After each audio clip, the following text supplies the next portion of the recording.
too during the feed. Wow. So let's get ready for that. Wow, wow. Hi, everybody. Wow, wow. Hold on, we can't see you here, handsome. Okay, done. Live there. Hey. Love it. Let me make sure I pause that. Okay, good. I believe that we are all set too during the feed. Oh, let's get ready for that. Okay, good. So now I have to pause myself here.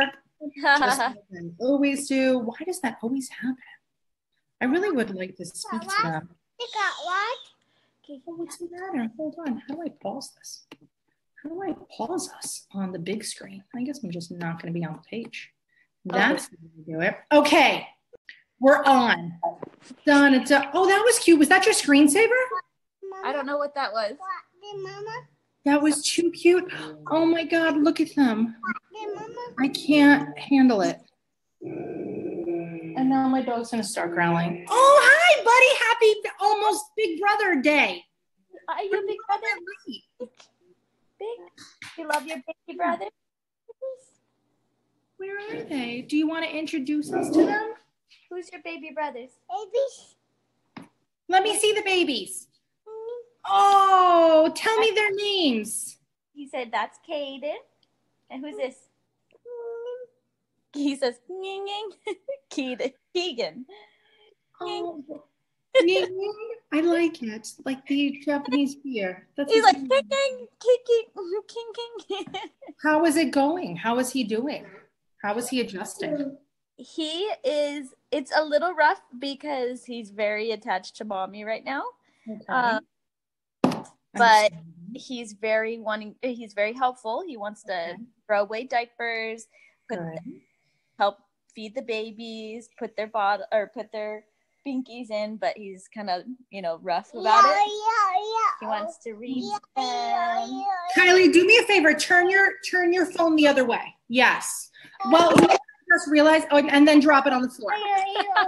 And then you're really good. I just realized I did not introduce you. I did not introduce me. I am just too excited. I really am genuinely excited. I've been stalking you on Instagram. It's been wonderful. It's okay. He could talk. He's allowed. He could say whatever he wants. Why my dog's barking and my kids are going to walk in this door any minute as if it were some weird sitcom because they're going to come home and then the dog is howling. It's what a day. So everybody, I am Natalie Diaz with Twiniversity, and this is Kylie and her new babies. Today they are how many days old? They are about to be 3 weeks on Saturday. So. Oh my gosh. So the last time I saw you was Monday before you delivered, right? Yes. And I was like about out to. I know. Do you miss it? It was weird. I looked down at my belly the other day and I'm like, oh my gosh, I can't believe it was so big just like a few days ago. Yeah. And then also like even though I thought that it was taking forever, like I'm like, oh my gosh, that was like so fast. Yeah. And now over and I have these two awesome babies and they were inside my belly and it's crazy. All right. So what time, tell us about delivery. What time were they born? How much did they weigh? What happened? What was the day like? Run us through the day. So my birth story.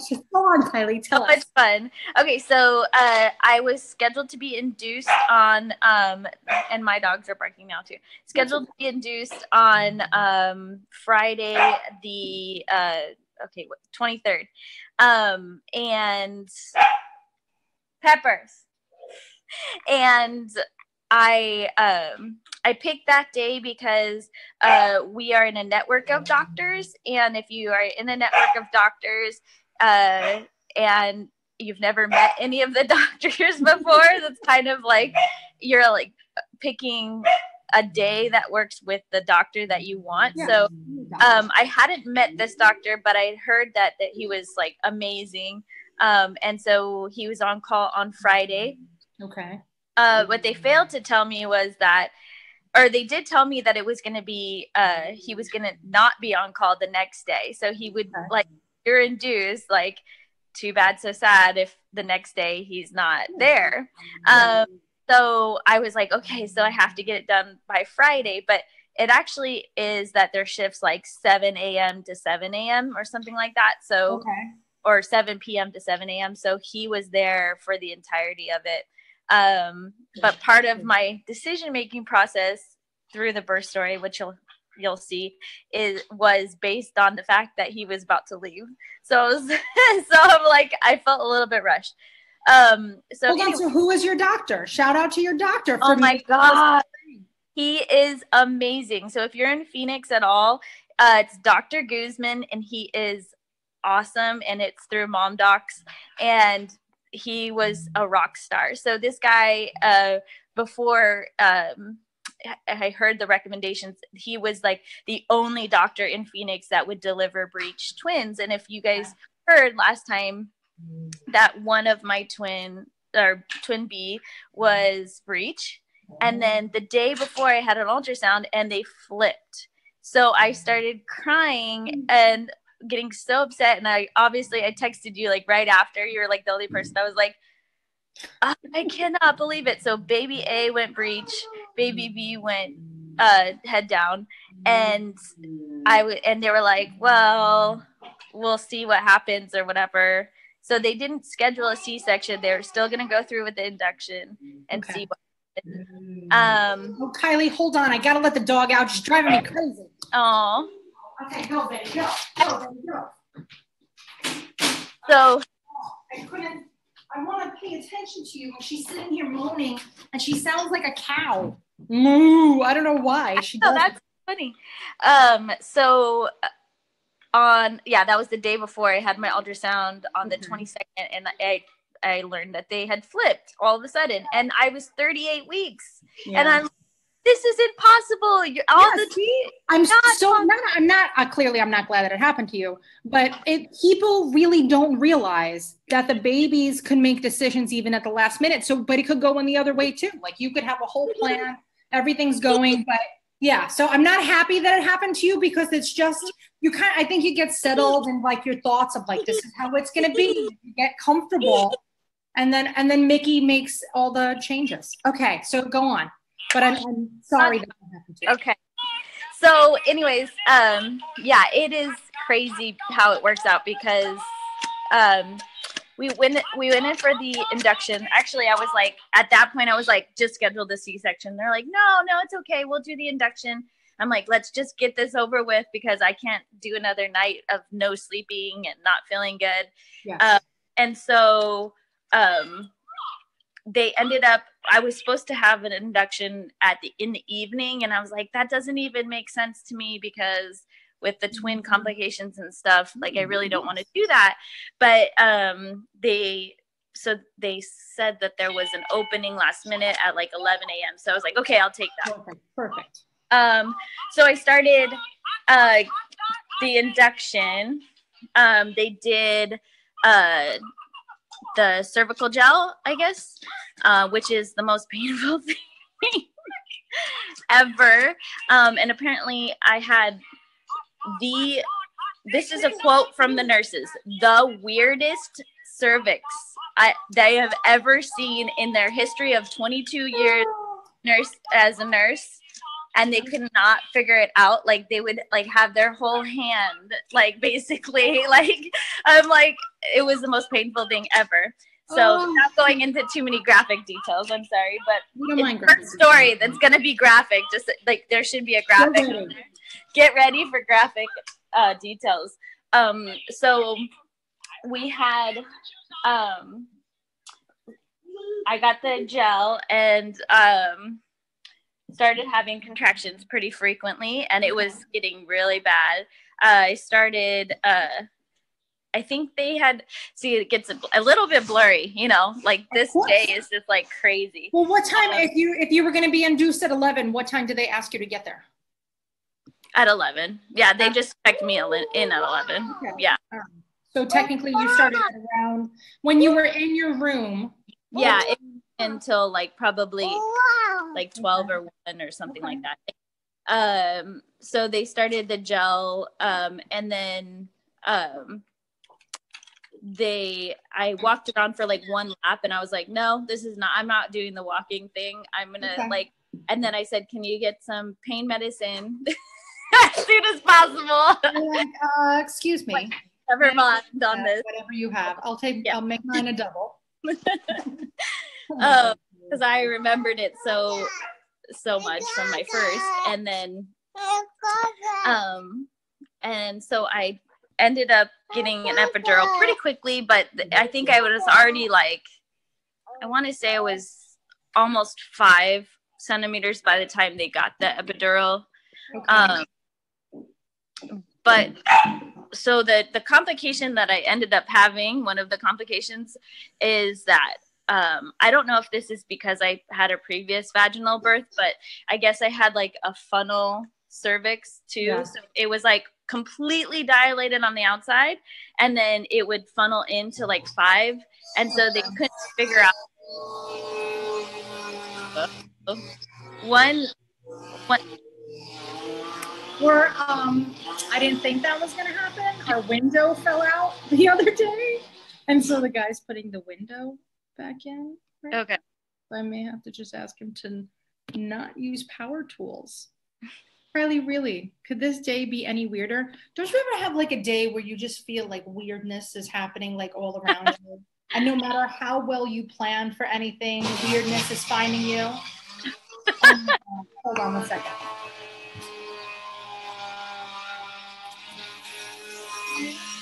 I have a weird favor to ask. Is there any way that you could not use a power tool?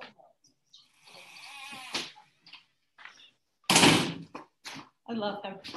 I do. I want to break things in my house just so he could fix them. I have never, since I don't have like experiences like this in the city, like having things to fix because our landlord fixes them. My family has this house in Jersey. So for the whole summer, me and the twins come and mooch off of them for the whole summer. So we're here. So it's nice. It's a change of pace. It's beautiful. But the window fell out. So like I had to call a guy, and he's so great that every time, like as soon as he finishes the window, I'm like, hey, Dwayne, could we fix those gutters that we have? All right. There should be no more interruptions until my kids walk in like 6 minutes. Okay. I'll try to hurry. No, I don't want you to hurry because everybody's waiting. I can't tell you how many people are on right now talking about how we're waiting for the story. Okay. Sorry, guys.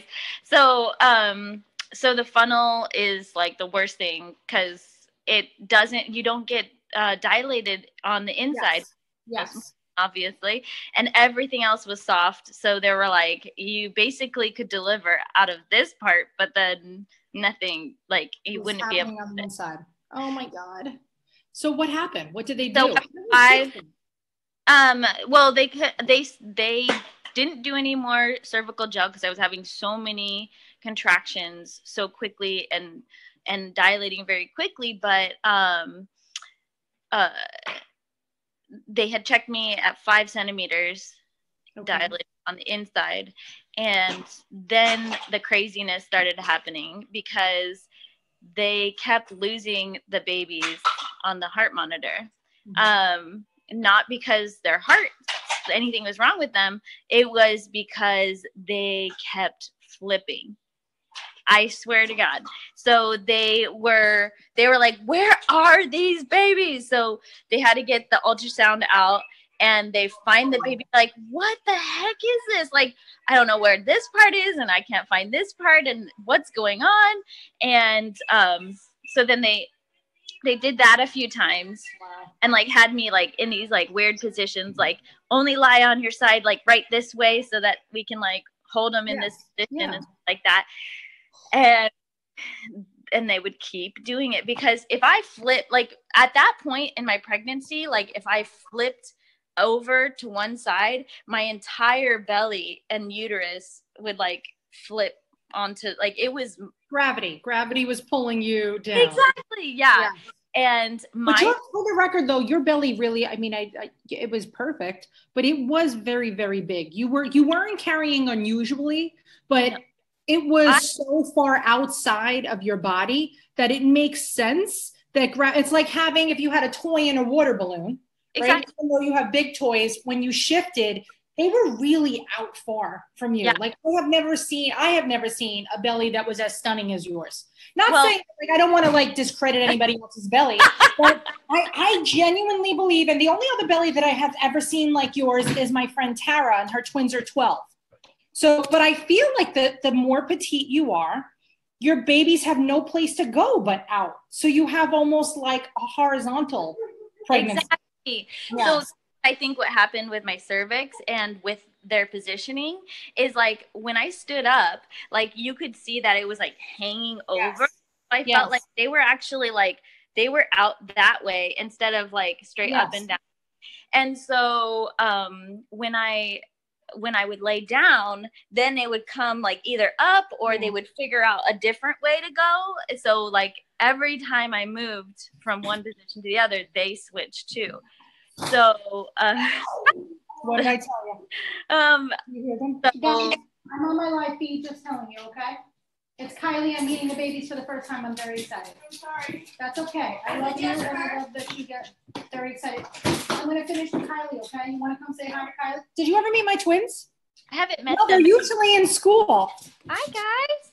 Hi. That's Banana, and that's little JD. Say hi. Julia is lifeguarding at Beach 6. Okay, we're not talking about anything right now. You're going to get something. You're going to go outside, have some food.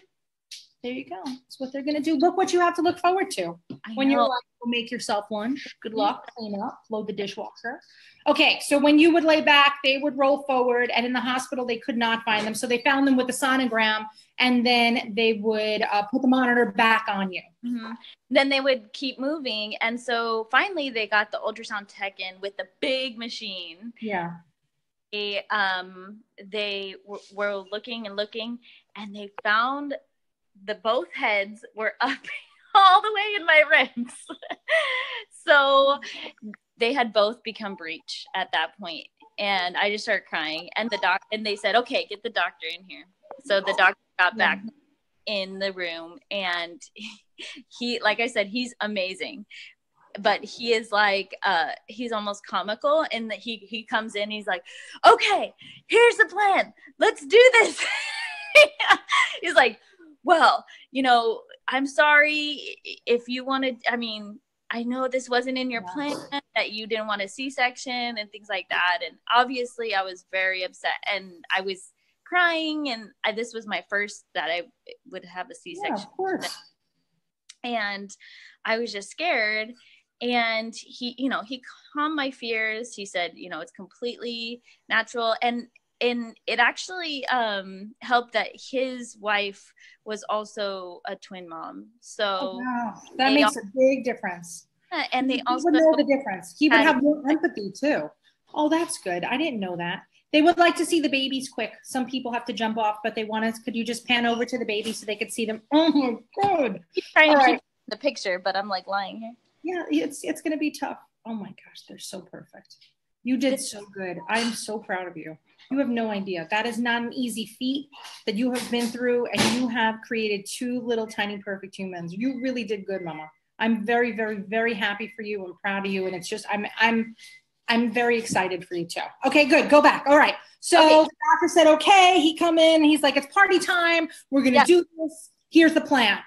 It was like 5 o'clock in the morning. I had already told everybody. It was 5 o'clock the next day. So in the morning, we had told everybody to go home because nothing was happening really. And so I got home, getting some rest, and then I called them up. They came, like my family. They came in, and I got to kiss my mom, and then we went off to the operating room. So C-sections are interesting. I feel like I never had this experience before, so I wanted to talk about it a little bit because I didn't think it was going to be like the way it was. Obviously, an OR is like super stark and like clinical and so not like that's part of it where you're like, this is not like the natural birth that you would think. You're like, I feel like I'm in surgery, obviously, so because you are. But the one thing that I felt that was really weird, like, or I started having a little bit of an anxiety attack a little bit. So I was like, I can't breathe, like, because you can't feel your whole body. So you're like, no, I'm serious. Like, I think there's something wrong. Like, I can't breathe. And then he's like, the anesthesiologist is like, you're fine. You're going to be okay.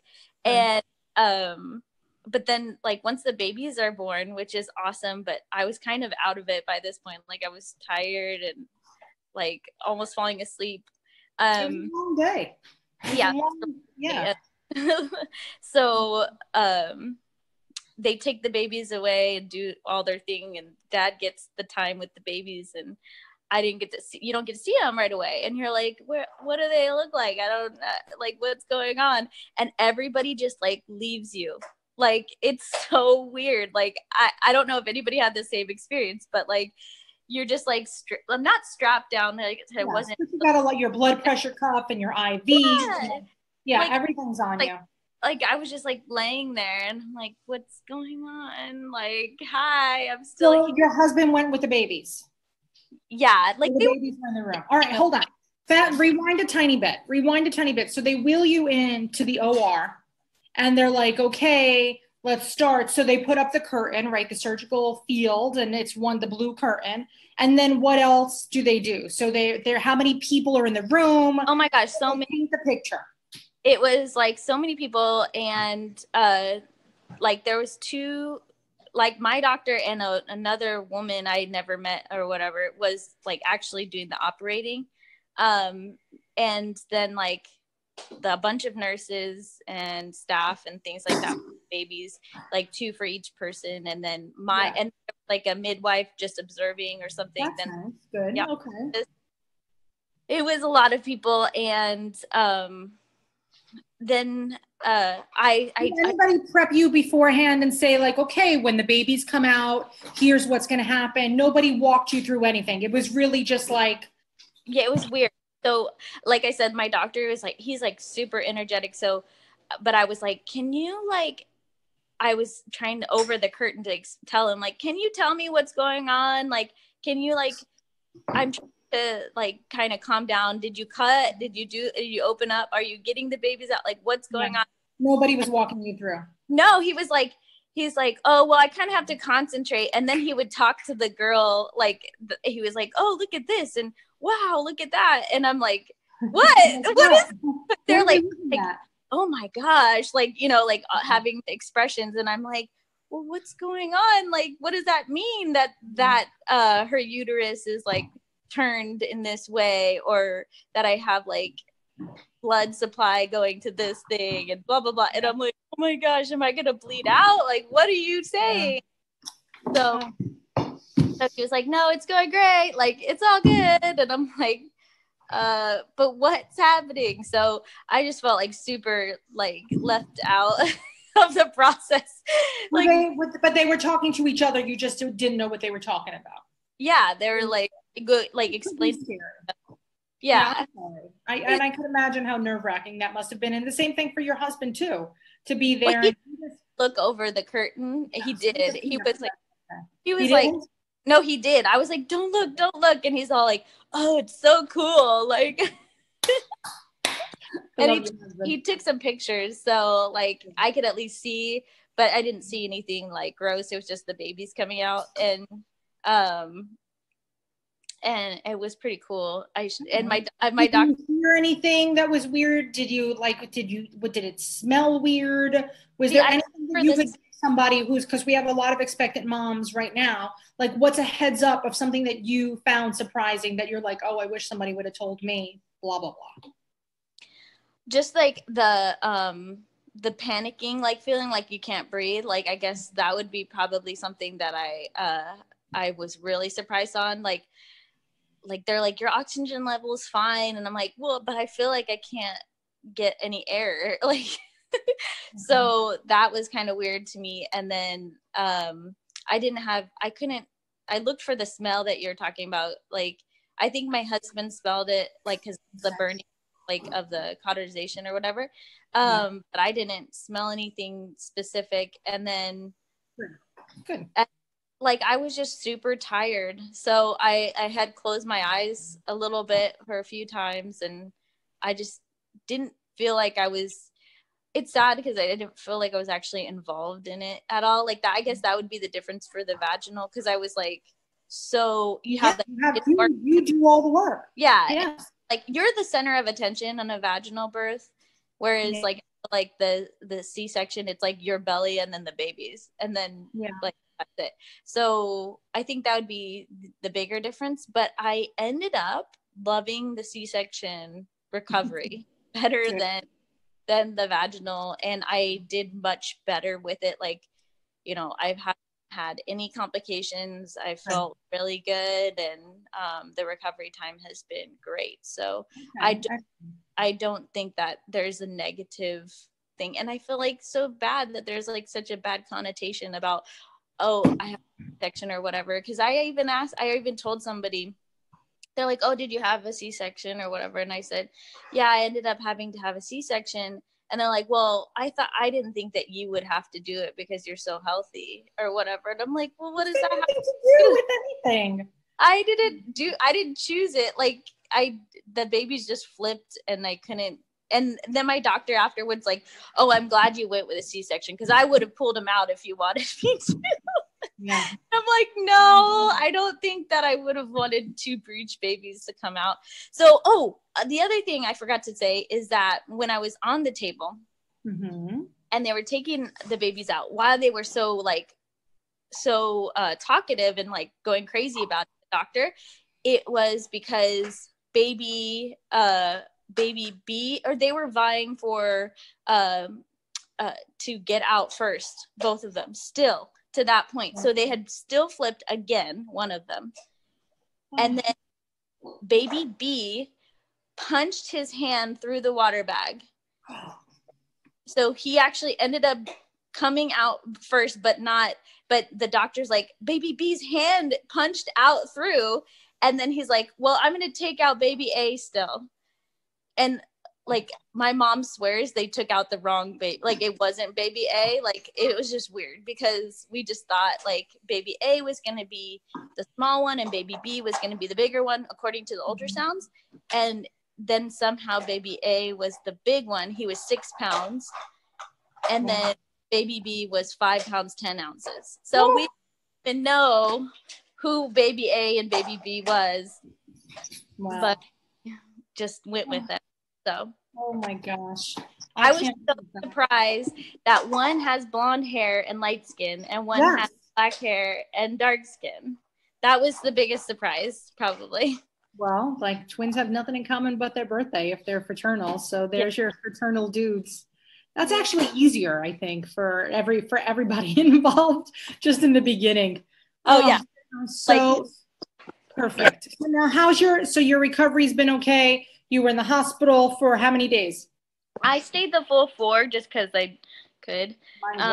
The nurses were really nice and they're like, you should just stay. Yeah, why not? If that's what the insurance covers, take advantage of it just to have the extra hands and the extra eyes on you and the extra monitoring. Did they let you sleep at night? One of the nights, yeah, like I had this great night nurse and she was, or like the nurse that worked at night, and she my husband was very, very tired too. And you had so much leading up to it that I can't even imagine. So did your family come back after they were born? Yeah, so they were in the waiting room and then they were like getting anxious because I didn't know this because time is of no consequence at that point. So my mother-in-law said like it was already like 8 o'clock because the babies were born at 5:45. It was already like 8 o'clock by the time my husband came out and said everything was okay. Wow. And they're freaking out.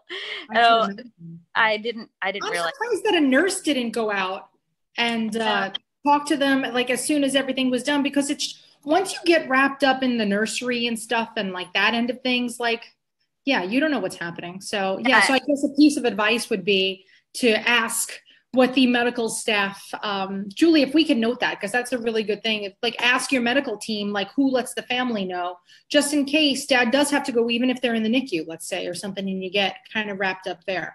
So I don't know how my family knew. I feel like they actually wheeled them past the babies wheeled past where they were on the way to the NICU, the way that our hospital was laid out. But I don't know if they would have known otherwise.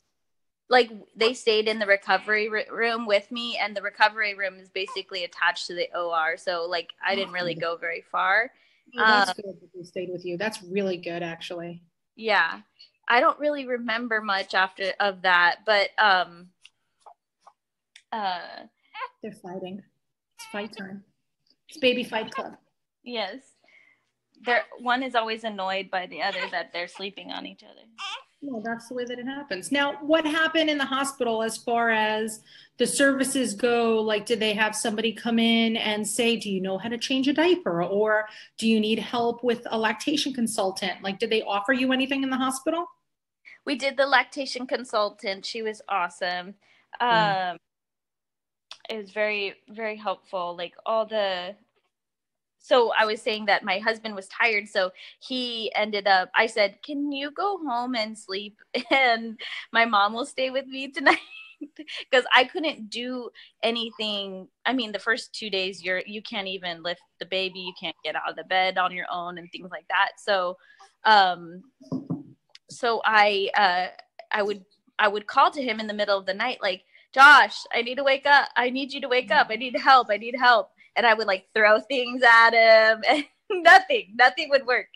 So I'm like, I'd have to call the nurse every time I had to wake up to go to the restroom or do anything. And so, hold on one second. So I ended up asking my mom. And the lady said, and the nurse said, why don't you sleep and your mom and I will take care of the babies for the night. So I slept the whole night. And because the first day I was very surprised because I had mono last year. I felt like I was that sleepy, that I was mono, like sleepy. So I couldn't keep my eyes open. I know there was people that came to visit, but I don't remember because I was so tired. My eyes were closed most of the day. It was just crazy how tired you are. So it's not even lack of sleep tired. It's physical exhaustion that catches up with you. And then like you just had major surgery. What the heck? The dog is trying to kill things now. If like people underestimate how much surgery takes out of you, but yet look, like Kylee, if somebody had a hip replaced, they wouldn't be expected to just go take care of other humans. I know. Like, people forget. It's always interesting that in a hospital, and this was something that Julie and I were talking about recently with a company who made a new swaddle, but they were saying how a hospital, when you have a baby, that's the only time when a patient is required to take care of other patients. Mm-hmm. Like they're two little patients. They were patients of the hospital, just like you were. So like, people need to expect to be tired and try to figure out ways around it. And maybe you could even ask before, when you're on your hospital tour or something, you could say like, how much help am I going to have after? Because you need a lot of help, and that's a lot of babies. So now what kind of help do you have now? Is your mom with you? Yes, my mom has been staying with us still, my mom and dad. And then my husband took off I think it was the first 2 weeks. Okay. And he just went back to work this week. Okay. On Monday. So I was telling Julie a little bit about our journey after we got home. So the babies are awesome sleepers. They're great. But they lost so much weight that I have to be very diligent about waking them up every 2 hours. So I've been very and breastfeeding's going great. Pumping as well, and it's crazy how much milk you can make as a twin mom, I think. Your body does it. And if it doesn't naturally, that's okay too, because it didn't work for my first at all. Mm-hmm. And I still had the same kind of problems that I did with my first son with breastfeeding. Like, it's super painful, obviously. I mean, there's not really much you can get around that. But this time I was, I think, a little bit more determined and I had more assistance, like we talked about. Mm-hmm. So, but the doctors still are like concerned because they're so tiny, that they did, Caden had some jaundice, so we had to supplement with him. Okay. And I think the good part of having twins when you're breastfeeding is that you have a lot of demand, so you're not going to necessarily like lose out even if you supplement with you get a lot of opportunity to try. Yeah, exactly. So like with Tristan, my first son, like he had jaundice too, so they had to have supplementation, and so then wouldn't latch after that, and so I lost a lot of my supply by that time. Yeah. So we got home, he had the jaundice, but they were sleeping really well, and I'm so bad because I actually had them sleep in swings for the first few days. Okay. I know you shouldn't do that, but I needed. But nobody should judge you either, and you shouldn't ever feel weird about saying stuff. Like ideally, it's not the best case scenario, but honestly, if that's what you have to do, that's what you have to do. You know? Had to sleep, and it was just the only way I could do that. And they loved it. But then they loved. I transitioned them into a pack and play in our room. They were fine with that. The swaddles are awesome, obviously. And then since my husband on Monday, he went back to work, I being a loving and caring wife and knowing that he does not do well on less than 8 hours sleep a day, moved into the guest room attached to my twins' room, put them in their crib in their room, and I've been working it like that ever since. But like I said, they're great sleepers. So we do like an 11 o'clock feeding, 1 or 10 o'clock, 1 o'clock, 4 o'clock, 7 o'clock. All right. So 3 hours, top of the hour to top of the hour is what you're looking at. Okay. So I stretch them at night a little bit because they are so sleepy, and it's kind of not a productive feeding anyway. Yeah, baby. I'm not sure who that is. All right. Do you want to go? Go take care. Are you sure? Yeah. So, Mom, can you check the door? I'm not sure who that is. Baby, don't Maybe open. It's a surprise. No. Maybe it's a band of merry maids who are going to come and clean the whole house. Oh, that would be nice, wouldn't it? Yes, it would. I agree. I'm hoping for a doorbell. It's Grandpa. That's good. Is it my grandpa? Very I good. know. Okay, so now that my dogs are going crazy. Yeah, so I think that's about it as far as the I let my husband sleep, and he said he'll take on Friday and Saturday, which I'm not sure if he will, but We'll see what happens. You will tomorrow. The truth will be told. But yeah, I mean, it's hard in the beginning, and you're very lucky to have your parents. So I'm happy that you were not there by yourself. And it's tough. Now, did you check? You checked to see about your insurance company with lactation, right? Yeah. So when are you going to start that? The lactation consultant. Yeah. They technically have one through TRICARE, like they have coverage, but but when you go to like find a person who does it on the website or whatever, there's none in the area or in Arizona at all. So I'm not sure how that works. So there are consultants, but they're just not. They're not covered under TRICARE or something like that. So I'm not exactly sure. But I do intend to like call them, and then good. Our hospital also has like a group with the consultants too. So I plan. I really would try to do that because truthfully, like you saying that it's painful. I know that it's not the most comfortable, but it really shouldn't be painful. And I want somebody to look. Did you have them check to make sure that the babies aren't tongue tied? Did you have them checked for that before you left? Okay. So yeah, I would still try. And what's interesting is that if you can't find somebody in the plan, they might cover somebody out of network because there is no in network. Oh, you're getting a bonus baby. Is that Grandpa? Hi, Grandpa. Congratulations. Says hi.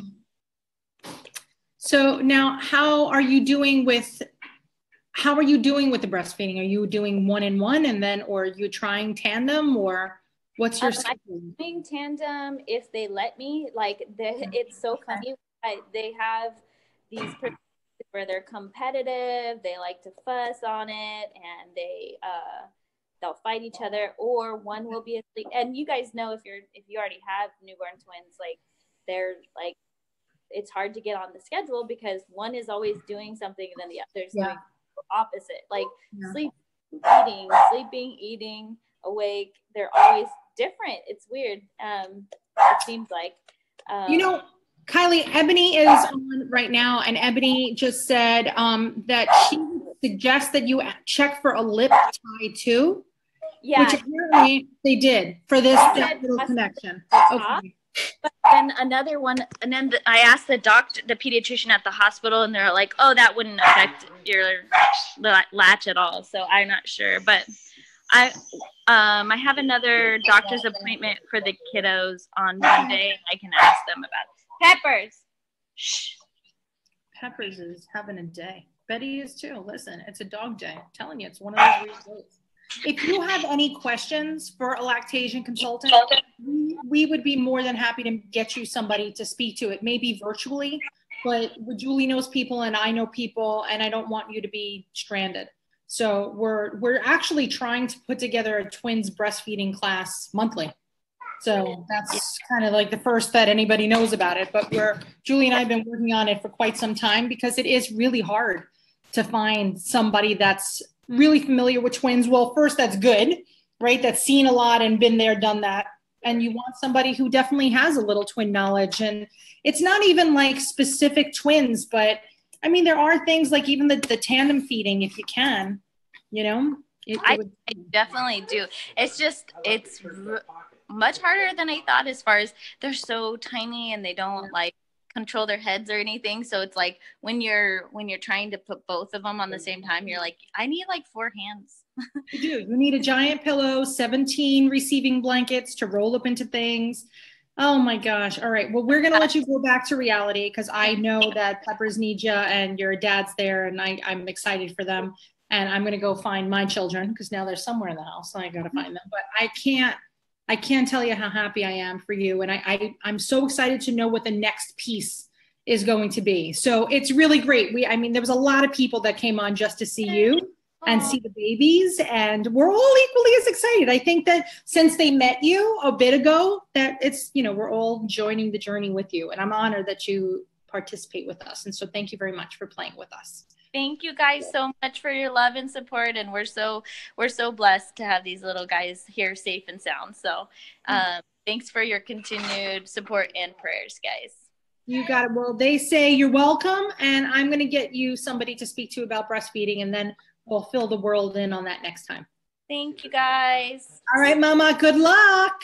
Bye. See you later, alligators. Bye.